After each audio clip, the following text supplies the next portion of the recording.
Vibration, le podcast. Bonjour à tous et bienvenue sur Vibration, le podcast qui vous donne les clés d'une communication interne vibrante. Merci à tous d'être avec nous et d'être avec nous de plus en plus nombreux. On voit sur les réseaux sociaux, vous écoutez, vous partagez, vous nous faites part de vos commentaires et ça nous fait très très plaisir. Donc restez avec nous d'ailleurs, si vous êtes habitué à écouter l'émission, on a une proposition à vous faire à la fin.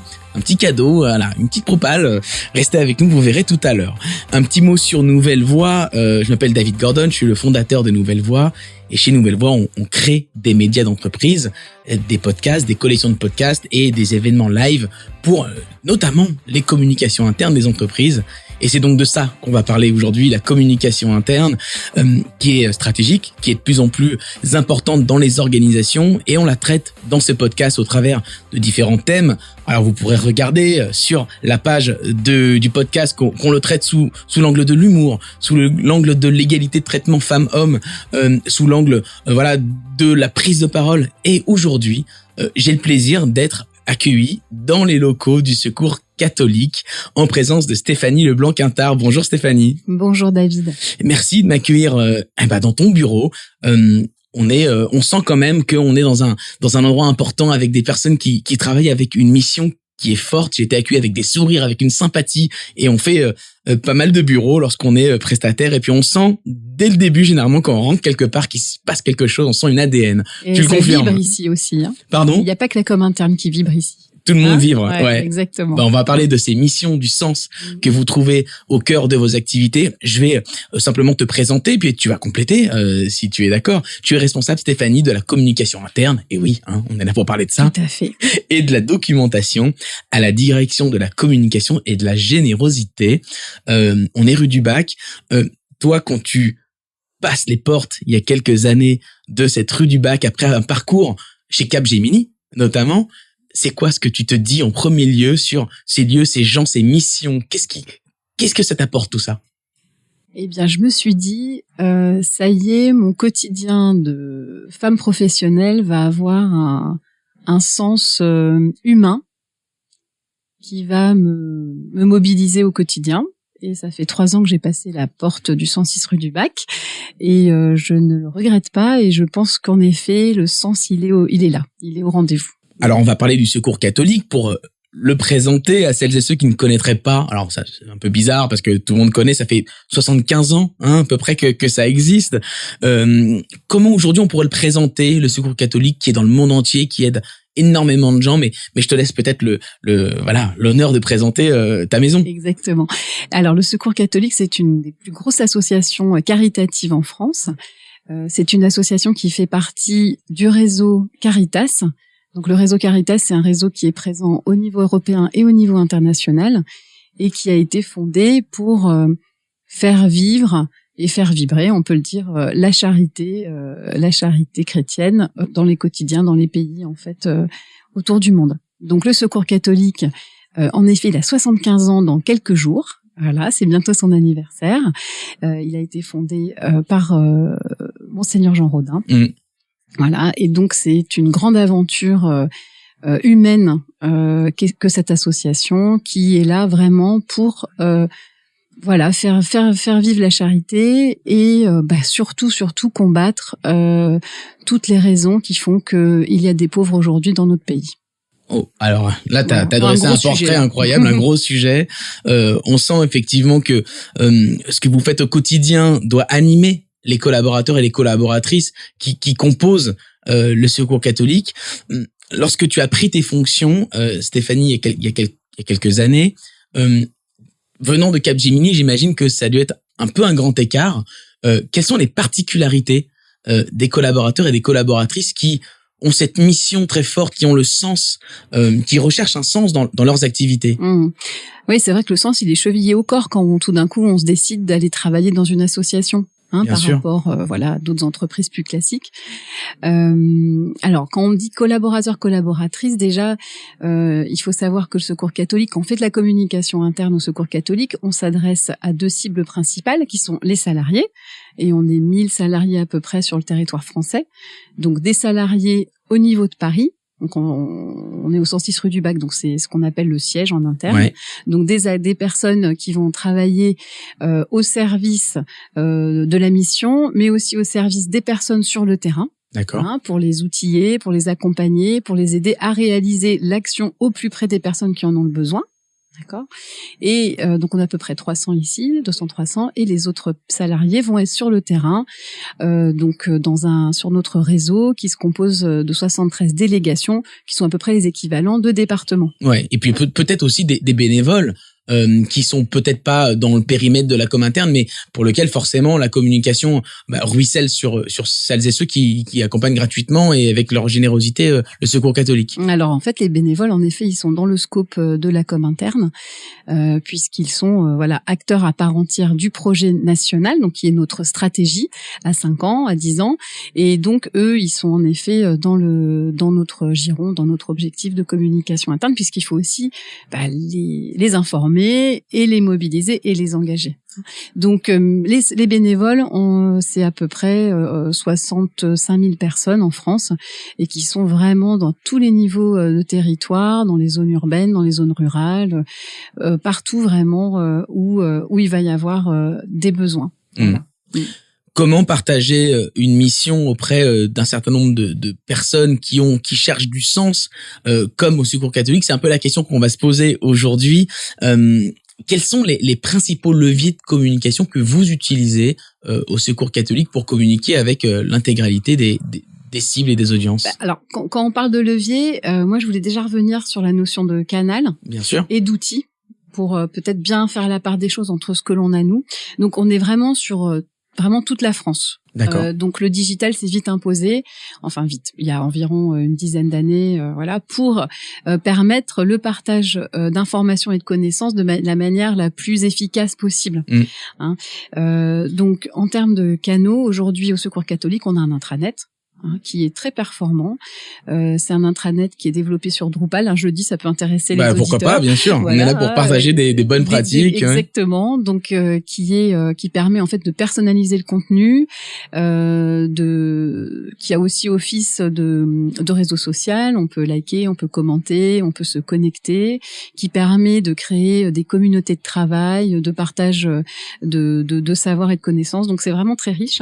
Et ça nous permet de bien animer la communication interne. D'accord.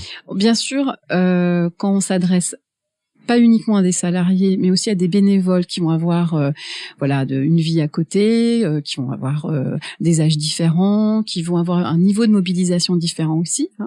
L'intranet n'est pas toujours le seul outil qu'il faut privilégier, parce que ça veut dire une connexion, ça veut dire un ordinateur. Oui, lorsqu'on est très opérationnellement sur le terrain, c'est pas toujours simple d'avoir des écrans, etc. Ouais. Exactement. Donc, pour s'adresser aux bénévoles, il va y avoir des outils de communication externe qui vont aussi permettre de faire de la communication interne. On utilise les deux, c'est intéressant. Exactement. Ouais. Et donc, par exemple, il y a une lettre d'information qui s'appelle Message, qui est comme un journal trimestriel, qui est présent au Secours catholique depuis le début, qui a été fondé par Monseigneur Audin, et qui va être aussi un moyen de toucher les bénévoles et de le tenir au courant de ce qui se passe, de faire du partage de bonnes pratiques, etc. Mais c'est peut-être pas anodin que ça soit sur un outil externe. J'entends par là que lorsqu'on travaille au Secours catholique, il y a aussi un peu de don de soi. Tout comme des personnes externes qui pourraient faire des dons qui sont en nature ou qui sont monétaires, tout comme les bénévoles qui donnent de leur temps. Est-ce que ces populations internes qui font le pari, peut-être de gagner un peu moins d'argent, mais de travailler énormément, est-ce que finalement c'est pas des populations qu'on peut considérer comme des externes, comme des clients si on fait le parallèle avec des entreprises privées? Est-ce que c'est pas comme ça que tu le vois, toi? Alors en fait, au Secours catholique, on parle d'acteurs. D'accord. Et en fait, on se dit que tu sois salarié, bénévole ou même donateur ou même personne accueillie, en fait, on fait partie de la même famille. On est des acteurs. Voilà. Donc, on est des acteurs pour mettre en place notre credo qui est la révolution fraternelle. Et donc, on l'a fait tous ensemble. Donc après, le canal, il est c'est des outils qu'on va mettre derrière, en fait. Mais vraiment, il y a cette volonté de faire corps ensemble et de porter le message. Donc c'est vrai qu'après l'outil, c'est peut-être un peu secondaire finalement. Et voilà. Et est-ce que le tous ensemble, ça veut dire que vous faites des communications qui sont toujours collectives, ou est-ce que vous vous arrivez, vous pouvez quand même faire des communications plus ciblées pour des types de populations, des types d'acteurs. Exactement. Ah oui, alors là, on peut pas toucher toujours tout le monde. Ça aurait en plus pas beaucoup de sens. Alors, bien entendu, on va avoir des grands moments où on va toucher tout le monde. Ça me permet de parler des outils. Par exemple, on a une newsletter qu'on appelle Quoi de neuf Isidore. Isidore, c'est le nom de notre intranet, puisque c'est le saint patron des informaticiens. Ben voilà. Oui, comme chacun sait. Exactement. Voilà, tout à fait. Et donc, dans ce Quoi de neuf, on touche en effet tous les salariés, tous les bénévoles, et c'est vraiment le best-of en fait des informations à savoir par mois. D'accord. 5 infos à pas rater, et c'est vraiment de l'info très généraliste, on va dire, pour tout le monde. D'accord. Donc ça, c'est vraiment tout le monde. Comme l'accès à notre intranet le permet, avec un carrousel qui permet d'avoir les infos à pas rater. D'accord. Mais ça, c'est vraiment tout public, on va dire. Et après, finalement, la majeure partie de notre communication interne, elle va être très ciblée. Elle va être très ciblée. Bien sûr, ça va dépendre, des projets qu'on accompagne. De leur cible, de la cible de ces projets, des objectifs par cible, et puis après des particularités de ces cibles. Quel est leur enjeu, quels sont les meilleurs outils pour les contacter. Mais justement, alors, est-ce que toi, tu as pu percevoir une différence entre des collaborateurs de ton extérieur chez Capgemini et les acteurs d'aujourd'hui sur leurs attentes vis-à-vis de la com interne, vis-à-vis des infos que tu peux leur partager? Alors, il y a des choses qui sont communes, parce que voilà, on s'adresse à une population de salariés aussi, parce qu'on avait chez Capgemini, et donc il va y avoir des informations très pratico-pratiques qu'on attend toutes et tous quand on est salarié. Donc ça, c'est la com RH. Dénominateur commun, c'est vraiment des choses qui sont très pratiques. Voilà, des sujets sur les augmentations, les vacances, voilà, la vie au quotidien. La vie du structure. Quotidien. Et RH, ça, plutôt RH du coup. Plutôt RH. Mais pas que. Après, et c'est là que ça peut aussi intéresser bien entendu les bénévoles, mais ça va être toute la communication sur la stratégie de l'association, sur là où on va. Sur comment on avance vers cet objectif et la réalisation de cette stratégie. Ça, finalement, c'est aussi un peu pareil, finalement. C'est en fait, que l'on soit dans le privé ou dans l'associatif, on va là parce que voilà, ça nous intéresse. Il y a quelque chose qui nous motive, et puis après, on a envie de savoir comment ça avance. Et c'est un peu notre rôle de communicant interne que d'informer, d'engager, de mobiliser autour de ça. Donc finalement, il y a des points communs. Alors bien sûr, après, on n'a pas le même matériau. Et c'est peut-être là qu'il y a la grande différence. Oui, et puis pas la même relation avec cette grande mission, en fait. C'est-à-dire que lorsqu'on est dans une société privée, il y a un objectif, il y a une stratégie. Finalement, ça nous engage que nous et l'entreprise. Là, ce que vous faites, vous, c'est une mission qui est énorme. Est-ce que c'est pas écrasant, d'ailleurs? Je sais pas, lorsque on a autant de missions et il y a autant d'affect dans cette mission, est-ce que c'est pas encore plus compliqué de partager les éléments d'avancée, de stratégique, lorsque derrière c'est des hommes et des femmes qui sont dans la souffrance? Ça motive plus en fait. Ça motive plus. Et puis ce qu'on essaye de promouvoir en communication générale et en communication interne, c'est tout ce qu'on fait de magnifique, de super, pour vraiment aller vers les personnes en précarité, les accompagner aussi. Et moi, ce que j'adore faire en com interne, c'est faire du partage de bonnes pratiques. Et moi, il y a des délégations, par exemple, qui vont écrire des actus sur un café convivial qui permet aux personnes de se rencontrer, et puis finalement de parler, de partager. Et moi, j'adore. J'adore lire ça et j'adore le promouvoir.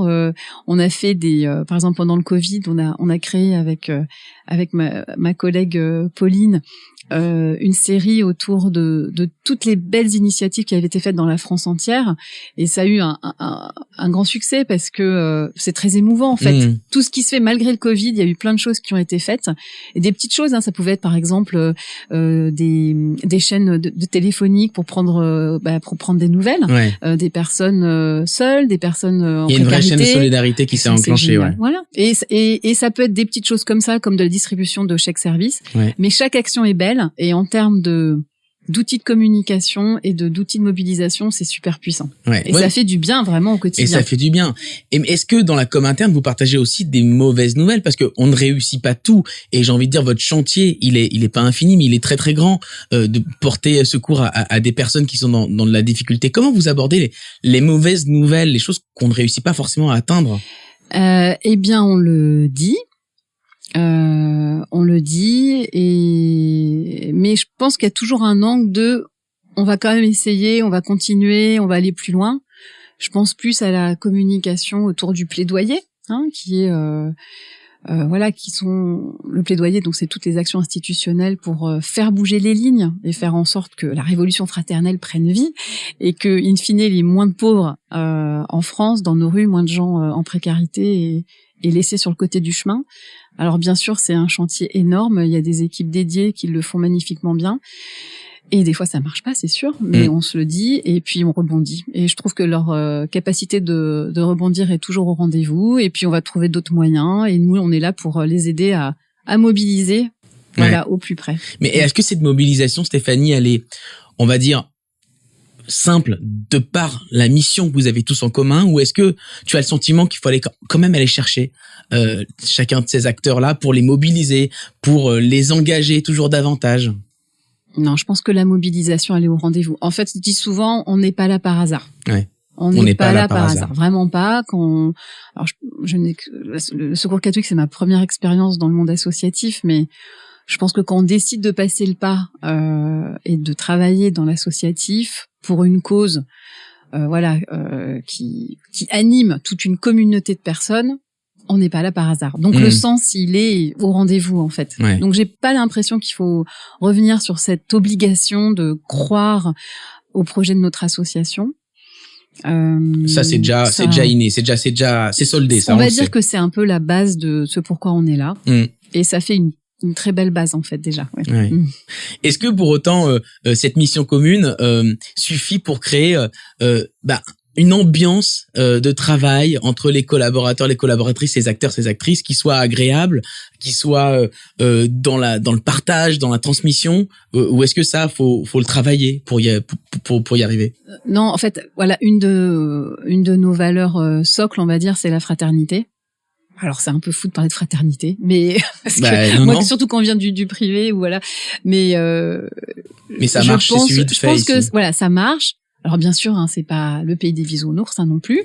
Il peut y avoir des tensions. Enfin bref, on reste des êtres humains avec tout l'aléa de ce que ça veut dire. Mais voilà, moi je trouve que on est quand même. On se retrouve. Je le redis, on n'est pas là par hasard. On croit en des valeurs qui sont fortes. Et je trouve que ça se passe bien. Ça se passe bien. Ouais, ça se passe bien. Et pour autant, j'imagine que il y a des difficultés, des challenges auxquels tu fais face avec ton équipe, Stéphanie. Quels sont-ils? Alors, le challenge, c'est déjà peut-être alors quand je suis arrivée, c'était peut-être d'instaurer des règles de fonctionnement sur ce qu'est la communication interne. Qu'est-ce que la communication interne et comment on va travailler avec ce que j'appelle moi un peu, on va dire, nos clients internes. Comment on va travailler avec eux. Voilà. Donc c'est partager en interne des outils pour que ça se passe bien. Donc par exemple, je travaille avec un modèle de plan de com interne qui permet de bien cadrer le travail, de bien voir si c'est le bon moment de communiquer, vers qui, pourquoi, comment. Des fois, des matrices, c'est ça, c'est des matrices ou c'est des stratégies, c'est ça? Ouais, c'est une forme de questionnaire en fait qu'on balaye avec les collègues. On voit si tout est bien posé. Si c'est trop tôt, ça veut dire que peut-être la stratégie n'est pas mûre, peut-être que le plan d'animation, pour moi, ça veut dire la capacité du projet à aller toucher ces acteurs dans tout le réseau. Peut-être que ça aussi des fois c'est pas mûr. Et donc on est là vraiment pour les challenger et pour voir si c'est le bon moment de faire de la com interne ou pas. Voilà. Donc ça, c'est peut-être un des challenges que j'ai rencontré quand je suis arrivée, c'était de mettre en place voilà, une forme de processus de travail en interne pour que on puisse bien travailler la com interne au bon moment avec les bonnes personnes. Et donc, tu as mis en place une stratégie, une vraie méthode qui permet de savoir si c'est le bon moment, si c'est la bonne tonalité, c'est ça? Exactement. Voilà. Après, on arrive à un plan de com interne sous Excel. C'est vraiment bête comme chou, mais ça marche plutôt bien. Et pourquoi? Parce que le Secours catholique, c'est une association très généraliste. On va être dans les prisons, on va accompagner les mineurs isolés, on va beaucoup travailler autour des migrants, il va y avoir un gros sujet alimentation digne, Enfin bon, il y a plein de choses qui se font. Et donc moi j'ai une équipe de 2 chargés de communication interne, plus une personne plus spécialisée autour des outils et de l'information. Voilà, on peut pas suivre 50 projets par jour. Voilà, donc on en suit à peu près 25-30 en parallèle. Mais voilà, c'est pour ça qu'il faut bien faire la part des choses pour pas se faire c'est ça. Voilà. Et voilà. Donc ça c'est un challenge et aussi peut-être un autre challenge, c'est tout est intéressant. En fait, au Secours catholique. Avec mes collègues, des fois, on se dit, mais c'est dingue cette journée. C'est choisir. On a parlé de prison, on a parlé après, il y a eu d'autres, voilà, et on a l'impression qu'on contribue. Nous, on n'est pas en direct avec des personnes en précarité, mais on se dit, avec l'équipe qu'on contribue quand même au travail. Et donc, ça fait des journées passionnantes et des fois, il faut faire des choix et c'est vraiment difficile. Et c'est peut-être culpabilisant de se dire, je vais pas parler de ces personnes qui sont en prison ou de ces enfants qui sont en difficulté. C'est peut-être un crève-cœur aussi pour vous de ne pas pouvoir en parler, alors que on sait bien qu'on peut pas parler de tout le temps. Il faut distiller, il faut cadencer, rythmer, prioriser. Voilà. Donc, on a un planning, on travaille aussi pour que ça soit bien balancé sur l'année. Il faut faire des choix, mais on arrive toujours à parler des bonnes choses au bon moment et puis vraiment essayer de parler de tous les sujets qui sont mûrs pour être vraiment sur le devant de la scène, et on essaie de les soutenir vraiment du mieux qu'on peut, quoi. Ok, donc on a 2 challenges, la priorisation des sujets et comment identifier si un sujet est mûr, si c'est le bon moment, le bon timing. C'est souvent qu'on parle de bon timing à ce micro-là. C'est un sujet qui est toujours très important pour les coms internes. J'avais aussi une question. Dans un contexte associatif, tu as parlé d'outils, intranet, de plateformes. Comment on fait pour, dans un contexte où des budgets proviennent de dons, justifier de l'achat de telle ou telle prestation, de tel ou tel outil? Ça doit pas être simple. Ça doit être le ROI qui doit tirer tout ça. Comment vous travaillez là-dessus? En fait, c'est un peu la sobriété heureuse, quoi. C'est-à-dire qu'on est une petite équipe, on est tous un peu couteau suisse. Il faut savoir écrire, interviewer, faire des plans de com, il faut savoir un peu tout faire, voilà. Et on a la chance d'avoir en interne des graphistes et une équipe vidéo. Et donc ça permet d'internaliser pas mal de production de contenu, et qui nous permet en fait d'éviter les coûts d'agence. Qui sont élevés pour une association. Bien donc sûr. En fait, on essaye d'internaliser au maximum, de faire soi-même, et ça marche plutôt bien en fait. Okay. Donc on est assez sobre en fait. Vous êtes assez sobre, pas beaucoup de dépenses sur des agences, sur des outils, vraiment on a le minimum. On fait au max in-house, comme on dirait en anglais, quoi. On essaye de faire au plus nous, voilà, on écrit, voilà, et c'est vrai que l'équipe, il y a des compétences d'écriture très importantes à avoir parce que on prend peu de journalistes, etc. Bien sûr. Ouais. Donc on fait très attention, c'est vrai. Et est-ce qu'il y a des projets, des choses qui sont dans votre besace parce que ça fait rêver de voir une communication qui est efficace, qui en plus fait un peu, qui est fait in-house comme tu le dis, sans un budget qui est extravagant et donc en restant sobre. Est-ce qu'il y a des bonnes pratiques, des idées, des projets qui vont venir sur lesquels tu travailles, que tu pourrais communiquer à ce micro? Ouais, alors on développe, comme je te disais au début, donc on est beaucoup sur un intranet pour communiquer, qui permet d'envoyer des newsletters, qui permet de partager des vidéos, des infographies, des images, plein de choses. Mais on aimerait toucher des acteurs différemment. C'est pour ça qu'on a lancé l'idée de développer des podcasts en interne qui, je l'espère, vont rencontrer nos cibles, des cibles qui sont peut-être moins connectées en général sur le digital, même s'il faut quand même un téléphone pour y accéder, mais qui peut-être pourront écouter ça plus facilement en mobilité. C'est un exemple d'outil sobre pour toi. Le podcast, ça rentre dans cette logique de sobriété en termes de canal de communication. Alors, ça va être un coût pour nous, parce qu'il faut d'abord qu'on lance un pilote qu'on ne peut pas internaliser, puisque aujourd'hui c'est un outil nouveau. Donc c'est une innovation, on va dire. Donc là, je pense qu'on est plus sur la notion d'innovation. D'accord. Et on va faire un pilote pour tester ce que ça va rendre. Et la sobriété sur ce sujet, c'est d'abord peut-être de se dire qu'on va faire quelques épisodes, on va voir si ça prend, on va les promouvoir. Et peut-être internaliser ça derrière si ça prend. Voilà, et puis si ça prend pas, on arrêtera. En fait, c'est ça aussi qu'il faut faire attention à ça, à savoir dire non si ça marche pas, quoi. Voilà. Donc on va voir, mais j'espère bien, parce qu'on a des personnes certaines de nos cibles sont peu connectées, sont peu à l'aise avec le numérique ou sont en mobilité. Donc on se dit peut-être que l'oral va pouvoir permettre de toucher d'autres personnes. J'en suis sûr, donc, personnellement. on se tiendra au courant. On sera bien au courant, bien sûr. On fera un deuxième podcast de suivi. Voilà, exactement. D'autres projets dans les clous, dans le pipe, comme on dit, sur cette communication interne sobre, mais heureuse et efficace. Non, on développe de plus en plus les vidéos. Ouais. Mais bon, ça c'est comme surtout dans tu m'as parlé de DataGull. DataGull, c'est quelque chose. Alors pour être tout à fait honnête, je le découvre. Ouais. Un DataGull, c'est comment on pourrait les définir. C'est une espèce de vidéo animée avec du texte qui s'anime en même temps que la voix, les graines des phrases. C'est ça. Ouais. Et c'est un motion design. Exactement. Ouais. C'est une vidéo motion design. Alors c'est mes collègues de la communication externe qui font ça tous les ans pour mettre en image, en mouvement et en chiffres les résultats de notre rapport sur l'état de la pauvreté en France. Donc, il va bientôt sortir là dans les mois qui viennent.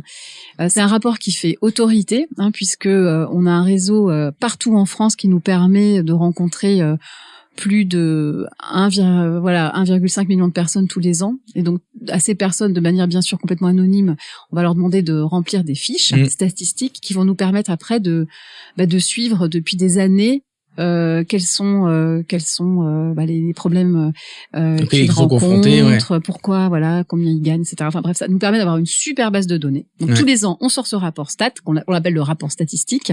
Donc je vous recommande d'aller y jeter un coup d'œil en novembre. Sur le prochain. C'est exactement. Mais et du donc coup, mes collègues de la communication externe qui travaillent sur sa promotion via les réseaux sociaux et le site web développent cet outil, donc DataGull. Donc c'est un concept d'une agence et c'est vraiment super. Et bien sûr, on mutualise des contenus avec la com externe. Bien sûr, et on le promeut beaucoup en interne. Et c'est vrai qu'il sert à pas mal de collègues dans le réseau pour expliquer en fait en quelques minutes c'est les très résultats. Facile.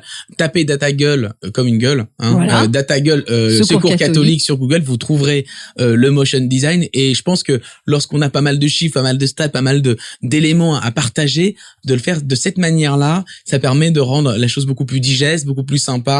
Et ça change des gros dossiers, des gros stats dont personne ne comprend rien, surtout quand on arrive dans une entreprise ou dans une organisation, qu'on est tout jeune, on comprend pas tous ces sigles. Donc là, ça permet de le rendre hyper digeste. Ouais, non, c'est un très bel outil. Et en tout cas, sur les résultats du rapport sur l'état de la pauvreté, ça montre en quelques minutes la situation. Alors voilà, c'est dur, mais c'est vraiment nécessaire d'en prendre compte, quoi. Vraiment. Donc, je vous le recommande, cette vidéo. Et cet outil, oui. Avant de se quitter, j'ai une dernière question, Stéphanie. Beaucoup d'entreprises dans le privé manipulent des thématiques associatives, des thématiques de fraternité avec, par exemple, des dons auprès d'associations. Est-ce que toi, tu vois ça d'un bon regard et faut y aller à fond, ou est-ce que tu te méfies un peu parfois qu'on soit pas dans du on va dire du washing de générosité, que ce soit un peu fake? Quel est ton point de vue sur ça? Moi, mon point de vue personnel, c'est que je pense qu'il faut que tout le monde soit acteur en fait de la transformation. Et si les entreprises, elles donnent par exemple des journées de bénévolat à ses salariés, tant mieux en fait. On prend, bien sûr. Enfin moi, je parle pour moi bien entendu, mais Voilà, tout le monde n'a pas la chance de pouvoir passer du privé à l'associatif comme j'ai pu le faire. Donc moi, j'ai plein de collègues qui continuent à travailler dans le conseil ou dans d'autres, qui sont peut-être pas de premier abord très humanistes ou en tout cas très caritatifs, mais voilà, ils ont le droit d'avoir une volonté de changer des choses à leur échelle, et je trouve que c'est très bien. Au Secours catholique, on parle de la révolution fraternelle. Oui. La révolution, elle se fera avec tout le monde, avec en fait. tout le monde. Sinon, elle ne se fera pas. Donc moi, j'y crois vraiment. Donc allons-y. Après, voilà, il y a une marge de manœuvre entre des entreprises qui croient vraiment, puis d'autres qui font du greenwashing. Mais ça, je pense que c'est tellement gros que aussi, peut-être un appel, du coup, à celles et ceux qui travaillent dans la com interne, les dirigeants qui voudraient peut-être faire des ponts avec le Secours catholique, peut-être engager des collaborateurs, des collaboratrices autour de ces thématiques-là qui sont traitées par le Secours catholique. Ça peut être... on accueille des mécénats de compétences, par exemple, au Secours catholique. Des personnes qui viennent une partie de leur carrière travailler avec nous. Et c'est super enrichissant. Donc, si ce podcast peut permettre de faire des choses comme ça, je serais ravi. Il faut me tenir au courant parce que je serais vraiment content de le savoir. Bien sûr. Merci beaucoup Stéphanie pour être intervenue à ce micro. C'était un vrai plaisir. Mais plaisir partagé. J'ai découvert une communication interne sobre, heureuse, efficace, inventive, dans une grande maison de plus de 75 ans. Donc je trouve chapeau. Voilà, chapeau pour tout ça. N'hésitez pas à faire des petits commentaires, à partager ce podcast sur les réseaux sociaux. Et je vous le disais en début d'émission, on va terminer par une petite proposition que je vais vous faire, parce que moi, voilà, le podcast c'est ma passion et je n'envisage ma passion qu'en la partageant. Et donc moi, j'ai très envie de partager le micro avec l'une ou l'un d'entre vous lors du prochain podcast. On pourrait préparer une émission ensemble, on pourrait l'animer ensemble, juste pour s'amuser, pour partager un bon moment. Donc voilà, si vous souhaitez partager, peut-être Stéphanie, t'as envie de partager le micro avec moi pour interviewer quelqu'un la prochaine fois. Si vous êtes intéressé, si vous voulez qu'on tente l'expérience ensemble, ça serait avec un grand plaisir. Il n'y a pas de casting, il n'y a pas de sélection. C'est les premiers qui sont arrivés qui seront servis. Vous m'envoyez un petit mot sur LinkedIn et on fait ça ensemble. Ça serait avec un énorme plaisir que de partager ça avec vous. Voilà, merci à tous de nous avoir suivis, merci à tous et à toutes, sinon on va me taper sur les doigts et c'est bien normal. On se retrouve très vite pour un nouveau numéro de Vibration, le podcast qui fait vibrer votre communication interne. À bientôt.